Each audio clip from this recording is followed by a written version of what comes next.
नमस्कार दोस्तों, सभी स्वागत है हम साइंस ट्रेडिंग चैनल पे। दोस्तों, आज की इस वीडियो में एक बहुत ही इंपॉर्टेंट प्राइस एक्शन का कॉन्सेप्ट मैं आप लोग को बताने जा रहा हूँ। हमको किस तरह से चार्ट पे प्राइस को रीड करना है और सिर्फ प्राइस ही काफ़ी होता है किसी भी चार्ट का ट्रेंड बताने में, और किसी भी स्टॉक में किस दिन रिवर्सल आ सकता है वो प्राइस ही आपको बता देगा। दोस्तों, प्राइस के ऊपर आप जो भी एक्स्ट्रा चीज़ें लगाते हैं, वो एक्स्ट्रा मैं इसीलिए बोल रहा हूँ क्योंकि इसके ऊपर जो भी आप लगाते हैं, मान लीजिए आप इंडिकेटर का यूज़ कर रहे हैं, मान लीजिए आप ट्रेंड लाइन का यूज़ कर रहे हैं, सपोर्ट रेजिस्टेंस का यूज़ कर रहे हैं। सपोर्ट रेजिस्टेंस भी एक तरह की लाइन ही है जहाँ पे हम उसको ट्रेड एग्जीक्यूट करने का देखते हैं, राइट। ये जो एक्स्ट्रा वाली चीज़ है ना, ये जब आप इस पे लगाते हैं प्राइस के ऊपर, तो यहाँ पे आपका काम बढ़ जाता है, यानी यहाँ पे लेवल ऑफ एनालिसिस आपका बढ़ जाता है। क्योंकि अब क्या होगा, अब आपको प्राइस को भी कंफर्म करना होगा, साथ साथ में जो भी आप टूल यूज़ कर रहे हैं एक्स्ट्रा कंफर्मेशन के लिए, उसको भी कंफर्म करना होगा। यानी आप अब एक तरह से दो तरह से काम कर रहे हैं, प्राइस को भी कंफर्म कर रहे हैं और इंडिकेटर को भी कंफर्म कर रहे हैं। तो ये इसकी हमको बिल्कुल भी ज़रूरत नहीं है, क्योंकि अगर आपको एक बार ये रीड करना आ जाता है, प्राइस की रीडिंग आपको आ जाती है, क्योंकि price is ultimate, price is supreme. Price को अगर हम समझ लेते हैं चार्ट पे किस तरह से रीडिंग करनी है, तो एक्स्ट्रा चीज़ों की ज़रूरत नहीं होगी दोस्तों। और एक्स्ट्रा चीज़ें आपको पता ही होगा, एक्स्ट्रा चीज़ें हमेशा लैगिंग होगी, पहले प्राइस ही इंडिकेट करेगा। तो क्यों ना हम पहले प्राइस को फोकस करें, प्राइस को रीड करना कैसे हमको चार्ट पे देखना है, किस तरह से रीड करना है, किस तरह से प्राइस ही हमको इंडिकेट करता है सपोर्ट एंड रेजिस्टेंस का, सप्लाई एंड डिमांड का, ये प्राइस ही बता देता है। अब इसके ऊपर आपको एक्स्ट्रा लाइन, एक्स्ट्रा इंडिकेटर, इसकी कोई ज़रूरत नहीं है। तो सिंपल कॉन्सेप्ट मैं आप लोग के साथ शेयर कर रहा हूँ। अब सेम चीज़ हम जरा चल के चार्ट पे देख लेते हैं। दोस्तों, उसके पहले कुछ रूल्स मैं आपको बता देता हूँ जो हम चार्ट पे फोकस करेंगे। फॉर एग्जांपल, मान लीजिए एक कोई कैंडल होता है। अब ये colour doesn't matter, red colour हो, ग्रीन कलर हो, डजंट मैटर। आपको एक चीज़ नोटिस करना है, ये जो एक कैंडल है ये डेली का कैंडल है। किसी भी कैंडल के ऊपर हमेशा सप्लाई होगा, किसी भी कैंडल के नीचे हमेशा डिमांड होगा। यानी जो सेलर्स का प्रेजेंस होगा वो हमेशा ऊपर साइड रहेगा। किसी भी रेंज को मार्क कर रहे हैं उसके अकॉर्डिंग मैं बता रहा हूँ। और किसी भी कैंडल के नीचे हमेशा आपको बायर का प्रेजेंस मिलेगा। ये मैं कैंडल के बिहाफ से बोल रहा हूँ। अब सेम चीज़ अगर मैं रेंज की बात करूँ जिगजैग में, तो मान लीजिए ये रेंज बना हुआ है, ये पिवोट हाई है और यहाँ पे हमारे पास पिवोट लो है। ये रेंज बनने के बाद इसके ऊपर वाला जो भी एरिया है वो हमेशा सेलर्स का जोन होगा, इसके नीचे वाला जो भी एरिया है वो हमेशा बायर का जोन होगा। ये जो मैं आपको रूल बता रहा हूँ ये फिक्स्ड है, ये चेंज नहीं होता, इसी तरह से काम करता है। अब फॉर एग्जांपल, ये तो हमको समझ में आ गया कि भाई ऊपर हमेशा सेलर प्रेजेंट होते हैं, नीचे हमेशा बायर प्रेजेंट होते हैं। अब अपना फोकस कहाँ होना चाहिए? फोकस ये होना चाहिए, जो बायर का मूवमेंट है और जो सेलर का मूवमेंट है, हमको ये कंपेयर करना है कि भाई बायर और प्रेजेंस में सेलर में से कौन दोनों में से ज़्यादा स्ट्रांग है। और वहीं पे हमको मालूम पड़ता है वीकनेस किस पार्टी में ज़्यादा है। अगर सेलर के मूवमेंट पे वीकनेस है तो हमारा ये इंडिकेशन रहेगा कि next day market by side यानी अप ट्रेंड में जा सकता है। अगर बाइंग साइड में हमको वीकनेस लगता है तो नेक्स्ट डे हाई प्रोबेबिलिटी है कि नेक्स्ट डे मार्केट नीचे जा सकता है। Clear point? ये सेम कॉन्सेप्ट चार्ट में अभी चल के मैं आपको दिखा देता हूँ और इसी तरह से हमको रीड करना है। दोस्तों, ये एग्जांपल लेने से पहले एक चीज़ मैं आपको बता दूं। फॉर एग्जांपल HDFC बैंक में एक एग्जांपल देखेंगे हम। इसके पहले मैं एक चीज़ बता दूं कि मार्केट इज़ सुप्रीम, यानी मार्केट जो भी करता है वो एकदम करेक्ट है। ना तो हम उसमें क्वेश्चन कर सकते हैं और ना ही जो ये कर रहा है इसको हम बदल सकते हैं। सिंपल चीज़, एकदम कॉन्सेप्ट बेसिक है, यानी मार्केट सुप्रीम है, राइट। तो क्यों ना मार्केट अगर सुप्रीम है तो मार्केट को क्यों ना रीड करने का हम तरीका सीख लें, क्योंकि इससे ना तो हम फाइट कर सकते हैं ना तो इस पर क्वेश्चन कर सकते हैं। ये ऐसा क्यों हुआ? वो होना ही था, वो होना ही था। हमको ये देखना है भाई, अगर वो होता है तो क्या कुछ दिन पहले हमको इंडिकेट मिल सकता है? क्या उस चीज़ का इंडिकेशन प्राइस ने मुझे दे दिया? क्योंकि हम सिर्फ प्राइस पे फोकस कर रहे हैं, प्राइस की रीडिंग देख रहे हैं। क्या कुछ दिन पहले, अगर मान लीजिए एक एग्जाम्पल के तौर पर ये जो मोमेंट है 15 सितंबर की, अब मेरे को दिख रहा है भाई 15 सितंबर में एक हल्का सा गैप अप भी हुआ है और काफ़ी अच्छा एक बुलिश मूवमेंट भी इसमें दिखने मिल रहा है। क्या ये वाला मूवमेंट, पहली बात मार्केट टू सुप्रीम, एक चीज़ तो क्लियर है भाई, ये मूवमेंट तो होना ही था, ये एकदम इसमें कोई डाउट नहीं होना चाहिए। मार्केट को ये करना ही था, चाहे आप इसको ट्रेड लो नहीं लो, इंडिकेटर लगाओ नहीं लगाओ, उससे कुछ भी मार्केट को फ़र्क नहीं पड़ता, ये तो होना ही था। अब ये तो अपने को पता चल गया भाई ये तो होना ही है, तो क्यों ना इसके पहले क्या कुछ इंडिकेशन मेरे को मिल सकता था जिससे मैं इस वाले मोमेंट को प्रिडिक्ट कर सकता हूँ? क्लियर? इस तरह से आपको एक माइंडसेट बनाना है, इस तरह से क्वेश्चन करना है चार्ट के डायरेक्शन पे।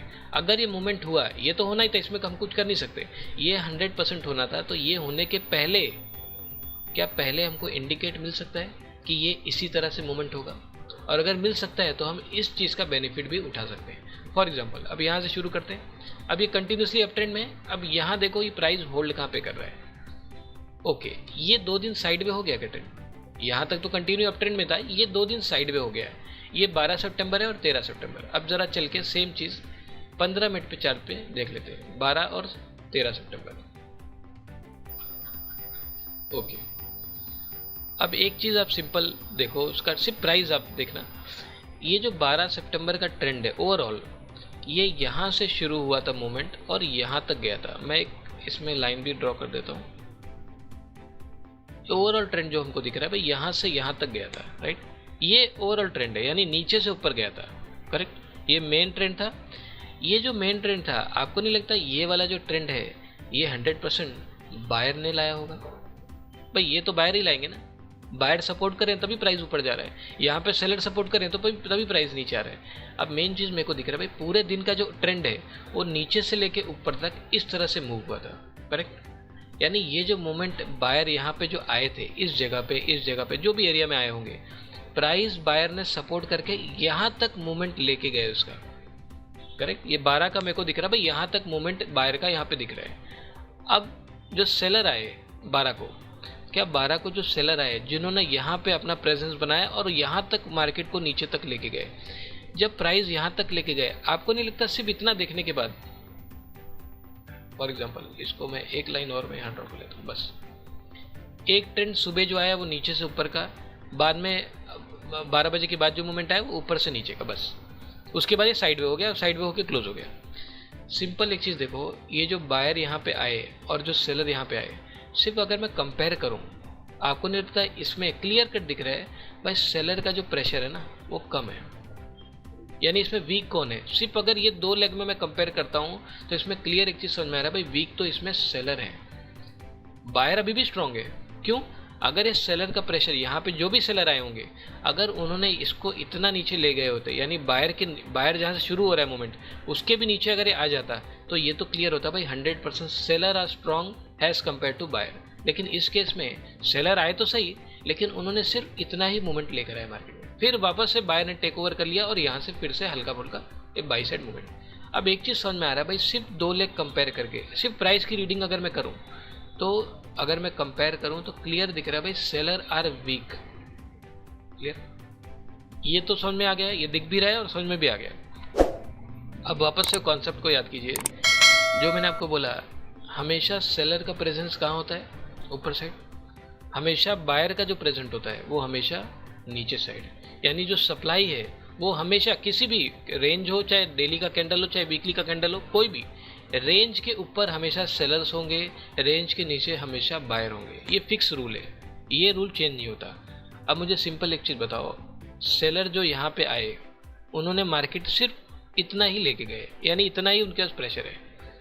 अगर मार्केट को और नीचे जाना है तो आपको नहीं लगता मार्केट को और ऊपर से नीचे जाना पड़ेगा? क्योंकि ऊपर तो सेलर ही बैठे ना, ऊपर बायर नहीं है। ऊपर हमेशा सेलर रहेंगे, नीचे हमेशा बायर होंगे। क्लियर? अगर मार्केट को नीचे आना है, ये थोड़ा सा कॉन्ट्रडिक्ट करेगा लेकिन ये यही फैक्ट है, मार्केट इसी तरह से काम करता है। अगर मार्केट को नीचे आना है तो ऊपर जाना होगा, अगर मार्केट को ऊपर जाना है तो नीचे आना होगा।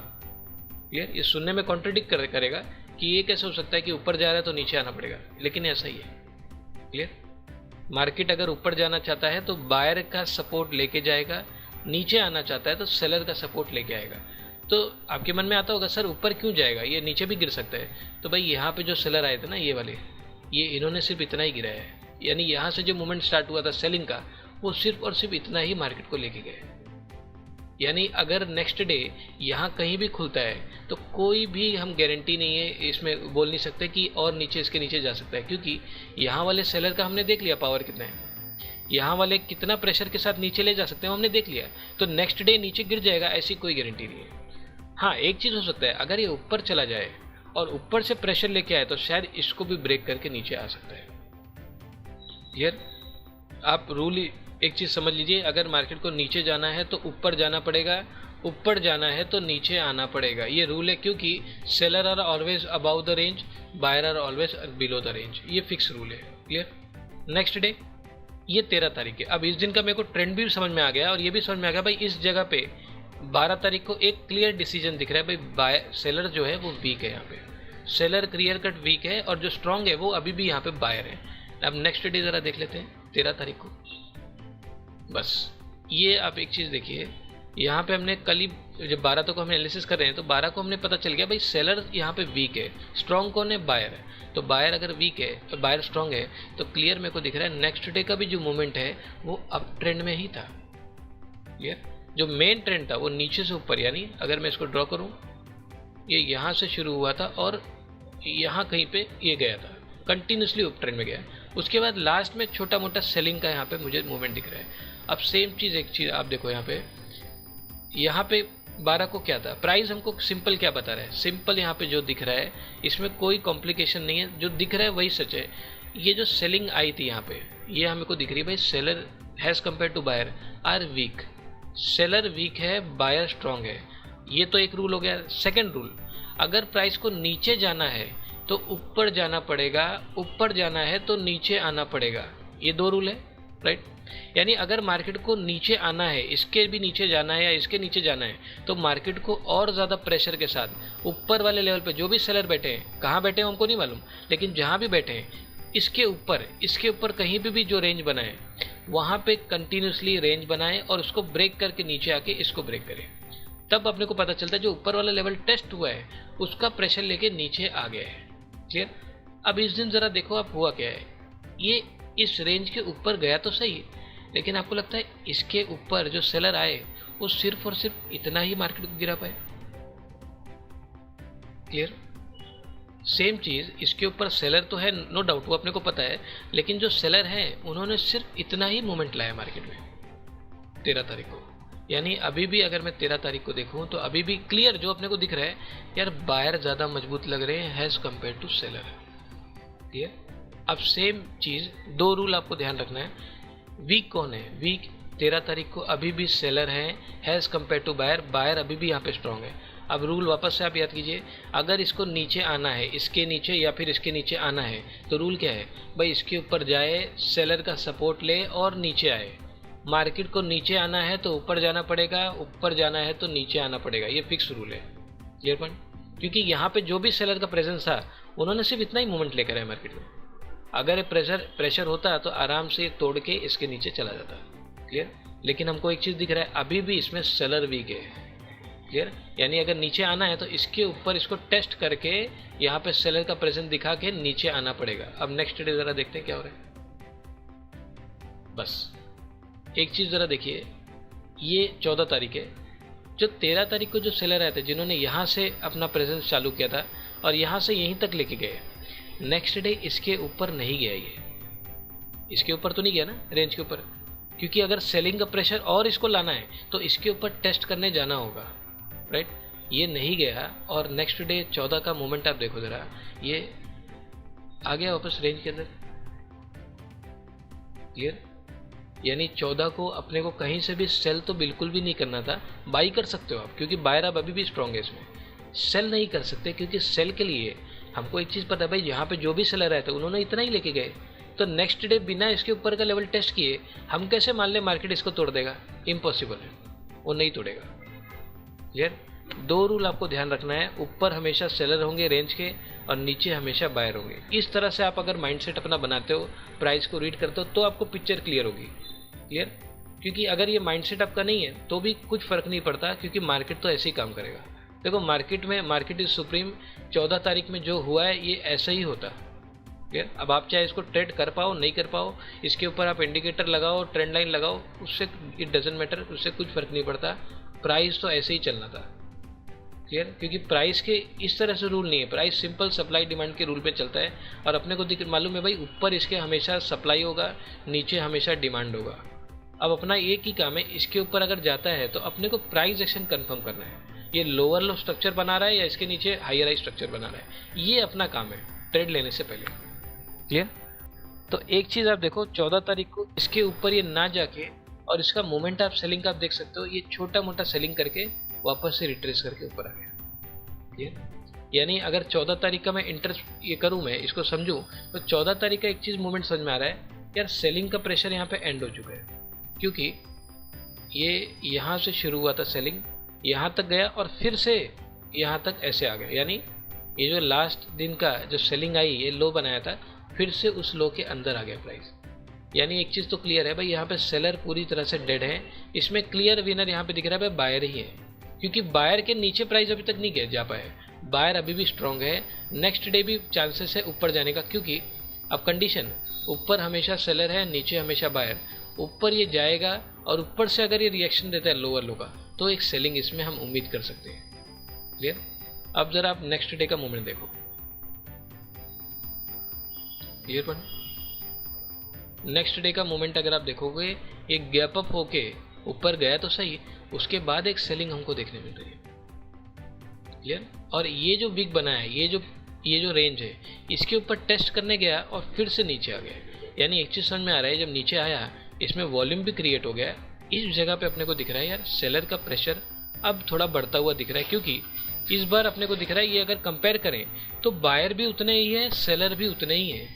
यानी यहाँ पे बायर कहीं से जीतते हुए अपने को दिख रहे ना, तो हमको बायर कहीं से स्ट्रांग दिख रहे हैं। दोनों कंपैरिजन में दोनों चीज़ इक्वल दिख रही है। सेलिंग का जो प्रेशर है, सेम प्रेशर बायर का भी है। क्लियर? यानी अभी तक हम जो देख रहे थे, ये 2 दिन से जो हम स्टडी कर रहे हैं, इसमें दोनों ही रेंज में बायर स्ट्रांग था, सेलर वीक था। यहाँ पे भी बायर स्ट्रांग है, सेलर वीक है। तो आप देखोगे हर बार सेलर वीक है तो प्राइस ऊपर ही जा रहा है, सेलर वीक है प्राइस ऊपर जा रहा है। इस दिन भी सेलर वीक है, प्राइस ऊपर गया, यहाँ पे ऊपर गया, लेकिन यहाँ पे सेलर वीक नहीं दिख रहा है, सेलर इक्वल दिख रहा है। क्लियर? क्योंकि रेंज अपने को दिखा रहा है भाई, यहाँ से यहाँ तक बायर आए, यहाँ से जब यहाँ तक आए तो पूरा सेलिंग बायर के लेवल तक आ गई। यानी सेलर यहाँ पे स्ट्रांग है। नेक्स्ट बार वापस जब ऊपर जाने लगा इस रेंज के ऊपर, फिर से सेलर, मैंने आपको बोला रेंज के ऊपर हमेशा बायर होते हैं, सेलर होते हैं, रेंज के नीचे हमेशा बायर होते हैं। इसके ऊपर गया, सेलर का प्रेशर लिया और वापस से नीचे। क्लियर? यानी अगर इस दिन का ट्रेंड हम देखें तो दोनों ही प्रेशर पे, यानी बाइंग और सेलर दोनों में ही लेवल में, दोनों में इक्वल प्रेजेंस है। बायर भी उतने स्ट्रांग है, सेलर भी उतने स्ट्रांग है। अब जरा आप नेक्स्ट डे देखिए। Clear point? अभी तक ये 2 दिन से क्या हो रहा था, 2 दिन से हमेशा बायर स्ट्रांग थे, सेलर वीक, बायर स्ट्रांग थे, सेलर वीक।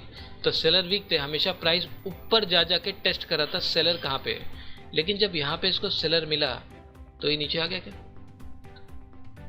Clear point? इस तरह से आपको प्राइस की रीडिंग करनी है, क्योंकि ये, इसको आप इस तरह समझो या ना समझो ये आपके ऊपर है, लेकिन प्राइस तो पहले इंडिकेट कर रहा है ना। ये जो होना था ये वाला दिन, ये क्या आपको नहीं लगता ये 2 दिन इंडिकेट ऑलरेडी किया था? क्लियर? ये 2 दिन इसने ऑलरेडी इंडिकेट किया, और ये जो हुआ ये वाला, ये भी इसने इस दिन इंडिकेट किया है। सिर्फ बाइंग और सेलिंग का प्रेशर हमने चेक किया, कौन वीक है कौन स्ट्रांग है ये हम कंपेयर कर रहे थे। और एक सबसे इंपॉर्टेंट रूल, हमेशा रेंज के ऊपर सेलर होंगे, रेंज के नीचे हमेशा बायर होंगे। Clear point? इस तरह से आपको चीज़ों को कंपेयर करके यूज़ करना है। अब एक नेक्स्ट एग्जांपल भी ले लेते हैं। ओके, तो ये इसमें एक आईसीसी बैंक का ले लेते हैं चार्ट, और सेम चीज़ यहाँ पे हम देखते हैं। ओके, ये वाला मूवमेंट देखते हैं। ये जो दिन है 21 सितंबर, यहाँ पे एक बहुत ही बड़ा एक बेरिश कैंडल बना है। क्या इस मूवमेंट को हम इन रेंजेस में प्रिडिक्ट कर सकते थे? क्या ये जो रेंज जो भी बना है कैंडल, क्या यहाँ पे हमको पहले से इंडिकेट मिल चुका था कि कहीं ना कहीं प्राइस नीचे जाने वाला है? देखते हैं अभी यहाँ पे, ये सब मैं यहाँ पे हटा देता हूँ और यहाँ से शुरू करते हैं 12 सितंबर से। ओके, सिर्फ 12 सितंबर का अगर हम रेंज देखें, ये 12 सितंबर को आपको नहीं लगता जो मेजर मूव था वो ऊपर से लेके नीचे तक यहाँ इस तरह से गया है, और फिर वापस से ये नीचे से लेके ऊपर तक यहाँ से ऐसे गया है, ये इस तरह से ऊपर गया। क्लियर? अब अगर देखें तो ये जो सेलर यहाँ पे आए वो उन्होंने इतना इसको मोमेंट, इतना प्रेशर के साथ ये मोमेंट नीचे तक लेके गए, और जो यहाँ पे बायर आए उन्होंने प्राइस को इतना ऊपर मूव किया। लेकिन इसमें एक चीज़ समझ में आ रहा है, अभी भी इसमें क्लियर कट सेलर स्ट्रॉन्ग दिख रहे हैं एज कम्पेयर टू बायर। सिर्फ हम लेग कंपेयर कर रहे हैं, ये जो सेलर यहाँ से यहाँ तक मूवमेंट किए और जो बायर यहाँ से यहाँ तक मूवमेंट किए, बायर का मूवमेंट इतना नहीं है कि सेलर के ऊपर निकाल के ऊपर ले जाए। यानी अगर सिर्फ कंपेयर करूँ तो मुझे क्लियर दिख रहा है भाई सेलर स्ट्रॉन्ग है हैज़ कम्पेयर टू बायर। ये तो हो गया एक रूल। दूसरा रूल, हमेशा इसके ऊपर सेलर होंगे, रेंज के नीचे हमेशा बायर होंगे। बायर जो यहाँ पे आए थे उन्होंने सिर्फ इतना ही लेके गए मार्केट को। अब मुझे देखना है जो बायर इसके नीचे अगर टेस्ट होता है प्राइस, क्योंकि अगर प्राइस को ऊपर जाना है तो नीचे आना होगा, नीचे आना है तो ऊपर जाना होगा। कॉन्ट्रडिक्ट है लेकिन ऐसे काम करता है। अगर प्राइस को ऊपर जाना है, इसके ऊपर भी जाना है, तो एटलीस्ट इसके नीचे वाले बायर को टेस्ट करना पड़ेगा, क्योंकि यहाँ जो बायर थे उन्होंने तो इतना ही मूव करके ले गए। अगर इससे ज़्यादा मूव लेकर आना है तो इसके नीचे वाले लेवल्स को टेस्ट करना होगा। और आपको लगता है इसके नीचे वाले लेवल्स को ये टेस्ट करने के बाद ये ऊपर गया क्या? नेक्स्ट डे 13 तारीख, क्लियर। नेक्स्ट डे का मूवमेंट आप देखोगे तो इसके नीचे वाले रेंज से गया, यहाँ से पावर लेके बायर का ये ऊपर गया यहाँ तक, क्लियर। लेकिन अब एक चीज़ आप नोटिस करो भाई, ये जो इसके नीचे का रेंज है इसको टेस्ट तो किया, करेक्ट है, ऊपर भी गया है, वो भी सही है, अभी भी ये सेलर को निकाल नहीं पाया। यानी अभी भी क्लियर दिख रहा है भाई सेलर अभी भी स्ट्रांग है, क्योंकि ये 12 तारीख के रेंज में जो भी सेलर आए थे ये अभी तक निकले नहीं है।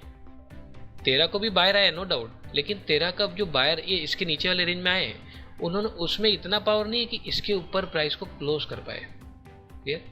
यानी अगर अभी भी इसको ऊपर जाना है तो फिर से इसके नीचे वाले लेवल को टेस्ट करना होगा, और नीचे आना है तो इसके ऊपर वाले लेवल को टेस्ट करना होगा, क्लियर पॉइंट। अब सेम चीज़ देखते हैं नेक्स्ट डे। नेक्स्ट डे इसने कुछ भी नहीं किया, ना तो इसके ऊपर गया ना तो इसके नीचे गया, और ओवरऑल ट्रेंड आप देख सकते हो कंप्लीट साइडवे, क्लियर। क्योंकि ना तो सेलर का पावर ले पाया ना बायर का पावर ले पाया, तो नेक्स्ट डे का हम उम्मीद कर सकते हैं 14 तारीख की कि इसको ओवरऑल ट्रेंड इसका साइडवे ही रहने वाला है, क्लियर। अब देखते हैं जरा यहाँ पे 14 तारीख का जो रेंज है वो हाई से लो इस तरह से बना है। अब एक चीज़ आप देखिए, जो सेलर यहाँ पे आए इस वाली जगह पे, इसको मैं ज्वाइन कर देता हूँ। जो सेलर यहाँ पे आए हैं इस जगह पे, उनका पावर इतना ही कि इतना मूवमेंट वो लोग करके लाए, लेकिन अभी भी बायर को नहीं निकल पाए। ये जो बायर है उनको अभी तक नहीं निकाल पाए। यानी अगर इसको नीचे आना है तो ऊपर जाना होगा, और अगर ऊपर जाना है तो नीचे वाले लेवल को टेस्ट करना होगा, और टेस्ट करने के बाद हायर हाई स्ट्रक्चर बनाना होगा। आप देखते हैं ज़रा, ओके बस। क्या इसके ऊपर टेस्ट करके आ गया नीचे, क्लियर पॉइंट। सेम कॉन्सेप्ट आपको बार बार देखने मिलेगा, रूल वही है। रेंज के ऊपर हमेशा आपको सेलर प्रेजेंस होंगे, रेंज के नीचे हमेशा बायर प्रेजेंट होंगे। आपको सिर्फ ये देखना है वीकनेस और स्ट्रांगनेस कहाँ पे है। ये रूल तो बराबर है सेलर और बायर का, लेकिन इसमें सिर्फ इतने से नहीं चलेगा, आपको वीकनेस और स्ट्रांगनेस भी देखना होगा, तब आपको जाके पता चलेगा नेक्स्ट डे का मूव किस तरह से होने वाला है। क्या इस दिन हमको नहीं पता था मार्केट ऊपर जाएगा इसके ऊपर टेस्ट करने? कैसे? ये जो मूवमेंट था 13 तारीख का, जो बायर यहाँ से यहाँ तक लेकर आए मूवमेंट, क्या उनका अभी तक ये हैज़ कम्पेयर टू सेलर, क्या उनका मूवमेंट ख़त्म हुआ? नहीं हुआ, क्योंकि जो सेलर यहाँ पे आए वो इतना ही मूव करके ले गए। यानी अभी भी बायर स्ट्रांग है, तो बायर स्ट्रांग है तो नेक्स्ट डे भी क्या चांसेस है? नेक्स्ट डे चांसेस है मार्केट ऊपर ही जाएगा, clear point. Same concept, next day जब ऊपर गया, इसके ऊपर टेस्ट किया और टेस्ट करने के बाद वापस नीचे आया, तो आपको नहीं लगता इसका जो ओवरऑल मूवमेंट है 15 तारीख का, ये इस तरह से ऐसे गया, इस तरह से ऐसे। अब एक चीज़ सिंपल आप देखिए यार, इसके ऊपर टेस्ट तो कर लिया, लेकिन आपको नहीं लगता इसका movement overall has compare to buying कम है क्या? हैज़ कम्पेयर टू बाइंग कम दिख रहा है, क्योंकि अगर इसके ऊपर सेलर, नो डाउट सेलर तो है ही, लेकिन अगर इसके ऊपर सेलर का प्रेशर ज़्यादा है as compare to buyer, at least इसको ब्रेक करके नीचे आ जाना चाहिए था, इस बाइंग रेंज को तोड़ के नीचे ट्रेड करना चाहिए था, या फिर इसके नीचे भी आ जाता तो भी कोई इशू नहीं। लेकिन यहाँ पे मैंने जैसे बोला वीकनेस और स्ट्रांगनेस कंपेयर करना है, तो इसमें क्या दिख रहा है? इसमें एक चीज़ समझ में आ रहा है यार, सेलर जो है ना वो अभी भी वीक है, इसके ऊपर वाले रेंज में अभी भी सेलर वीक है। तो अब क्या करें? अगर मार्केट को और ज़्यादा प्रेशर चाहिए सेलिंग का, तो इसके ऊपर जाए और यहाँ से प्रेशर लेके नीचे आए, क्लियर। लेकिन जो बायर हैं, अभी भी बायर स्ट्रॉन्ग है क्या? क्योंकि अगर बायर का रेंज में मार्क करूँ तो ये बायर का इस तरह से रेंज बने। Next day okay, next day आप देखोगे ये नीचे गया, यहाँ से ऊपर गया था तो नीचे पिवोट पे गया, ये सपोर्ट लिया बायर का और बायर का सपोर्ट लेके वापस से ऊपर कोशिश करना इसने स्टार्ट कर दिया। लेकिन इस जगह पे अगर आप देखो तो ये इस तरह से और ये नीचे, बस क्या ये जो रेंज बनाया है इसने ये वाला, इसके नीचे टेस्ट करके ऊपर भी गया और ये वाले रेंज के ऊपर फिर से सेलर का सपोर्ट लेके नीचे भी आ गया और इस बार जो यहाँ पे सेलर प्रेजेंस है वो मार्केट को यहाँ तक लेके गए। क्लियर? यानी यहाँ पे एक चीज़ समझ में आ रहा है यार, यहाँ पे जो सेलर आए ना उन्होंने पूरा बाइंग का मूवमेंट ऑलमोस्ट एंड कर दिया। यानी कट टू कट यहाँ पे दोनों ही अब मूवमेंट इक्वल हो चुके हैं, क्योंकि ये सेलिंग का मूवमेंट है और ये वाला मूवमेंट बाइंग का है। तो यहाँ पे क्लियर समझ में आ रहा है ये अब सेलिंग भी यहाँ पे स्ट्रांग है और बाइंग भी स्ट्रांग है। अब कंडीशन या तो इसके ऊपर जाए और टेस्ट करे या तो इसके नीचे जाए टेस्ट करे, और उसके बाद हम चेक करेंगे भाई वीकनेस कहाँ पे है, क्योंकि यहाँ पे दोनों ही चीज़ इक्वल हो चुकी है। जो बाइंग यहाँ पे आई और जो सेलिंग यहाँ पे आई ऑलमोस्ट इक्वल है। क्लियर? यहाँ पे वीकनेस और स्ट्रांगनेस आप नहीं निकाल पाएंगे क्योंकि दोनों ही इक्वल लग रहे हैं। नेक्स्ट डे ओके, ये देखिए नेक्स्ट डे इसके नीचे गया, टेस्ट किया, बायर को टेस्ट किया, बायर ने जो भी यहाँ पे सपोर्ट किया वो मूवमेंट सिर्फ और सिर्फ इतना ही है। क्लियर? पूरे दिन का जो बाइंग का मूवमेंट है वो सिर्फ इतना है कि इसको यहाँ से यहाँ तक लेके गया मार्केट। यानी एक चीज़ समझ में आ गया, यहाँ पे जो भी बायर है इस जगह पे उनमें इतना पावर नहीं है कि इसके ऊपर या इसके ऊपर प्राइस को ले जा सके। यानी यहाँ पे अपने को क्लियर दिख रहा है जो वीक है वो बायर है। क्लियर? यहाँ पे वीकनेस क्लियर समझ में आ रहा है। अगर ये स्ट्रांग होता, इसके नीचे वाले बायर स्ट्रांग होते, आराम से ऊपर चला जाता, इसके ऊपर भी शायद क्लोज कर देता या तो फंडामेंटल बुलिश हो जाता। लेकिन ये बुलिश बिल्कुल भी नहीं है, बल्कि ये एक तरह से बेरिश फॉर्मेशन है, क्योंकि यहाँ जो बायर आए उन्होंने सिर्फ और सिर्फ इसके नीचे तक प्राइस को लेके गए, ना तो इसके ऊपर लेके गए ना तो इसके ऊपर क्लियर कर क्लोज कर पाए। यानी यहाँ पे क्लियर समझ में आ गया जो वीक है वो क्लियर बायर है। क्लियर? अगर बायर वीक है तो आपको नहीं लगता बायर को अगर ऊपर जाना है, प्राइस को ऊपर जाना है तो इसके नीचे वाले को और टेस्ट करना पड़ेगा, क्योंकि एक रूल फिक्स है, बायर हमेशा डिमांड वाला जो जोन है वो रेंज के हमेशा नीचे होता है, सप्लाई वाला जो जोन है वो हमेशा रेंज के ऊपर रहता है। ये फिक्स रूल है। इसी तरह से मार्केट काम करता है, लेवल को टेस्ट करता है, उसको उस पर रिएक्ट करता है और उसके बाद उसका ट्रेंड फॉर्मेशन करता है। अब अगर ऊपर जाना है प्राइस को तो इसके नीचे वाले लेवल को टेस्ट करना होगा। नेक्स्ट डे देखते हैं, ये देखिए। क्लियर? क्या ये जो मूवमेंट है 21 तारीख का, क्या ये अपने को पहले से नहीं पता था कि कहीं ना कहीं इसी दिन ही हमको इंडिकेट कर दिया था कि यहाँ पे इस वाले रेंज पे बायर वीक है और प्राइस को और नीचे जाना पड़ेगा टेस्ट करने के लिए? क्लियर? ये सिंपल प्राइस की रीडिंग है। इसी तरह से प्राइस काम करता है। प्राइस 2 से 3 दिन पहले इंडिकेट कर देता है नेक्स्ट डे का मूवमेंट क्या होने वाला है। सिंपल आपको इसी तरह से रीड करना है। एक चीज़ आपको रूल ध्यान रखना है, आपको कंपेयर करना है बाइंग का प्रेशर और सेलिंग का प्रेशर, तब आपको पिक्चर क्लियर होगा किस तरह से मूवमेंट नेक्स्ट डे अनफोल्ड होने वाला है। Clear point? तो दोस्तों आप सभी इसको प्रैक्टिस कर लीजिए अलग अलग चार्ट्स में। सिंपल आपको रूल ध्यान रखना है डिमांड सप्लाई का, रेंज के ऊपर हमेशा सप्लाई होता है, रेंज के नीचे हमेशा डिमांड होता है, और बाइंग और सेलिंग का प्रेशर आपको कंपेयर करना है, वीक और स्ट्रॉन्ग कौन। Clear point? दोस्तों आप सभी इस वीडियो को लाइक कर लीजिए, सब्सक्राइब कर लीजिए, ताकि आपको आगे भी ऐसे इंपॉर्टेंट अपडेट मिलते रहें। चलिए दोस्तों, मिलते हैं हमारे नेक्स्ट एजुकेशन वीडियो में। तब तक आप सभी अपने लर्निंग पर फोकस कीजिए। ओम साइन ट्रेडिंग के साथ जुड़े रहने के लिए आप सभी का बहुत बहुत धन्यवाद। दोस्तों हमारा नया कोर्स एडवांस प्राइस एक्शन 2.0, जिसमें इंटरडे ट्रेडिंग की कंप्लीट नॉलेज प्रोवाइड की जाएगी। और दोस्तों इस कंटेंट के अकॉर्डिंग बेसिक टू एडवांस सारे टॉपिक्स में क्लियर किए जाएंगे, जिसमें किसी भी दिन हमको किस दिन स्टॉक में बाइंग करना है, किस दिन स्टॉक में सेलिंग करना है, इसकी पूरी जानकारी इस कोर्स में दी जाएगी। दोस्तों कोर्स की डिटेल के लिए आप मुझसे डायरेक्ट कांटेक्ट कर सकते हैं। डिटेल्स आपको वीडियो के डिस्क्रिप्शन में अवेलेबल है। तो चलिए दोस्तों, मिलते हैं हमारे नेक्स्ट एजुकेशन वीडियो में। तब तक आप सभी अपने लर्निंग पर फोकस कीजिए, ट्रेडिंग के प्रोसेस को समझने में समय दीजिए।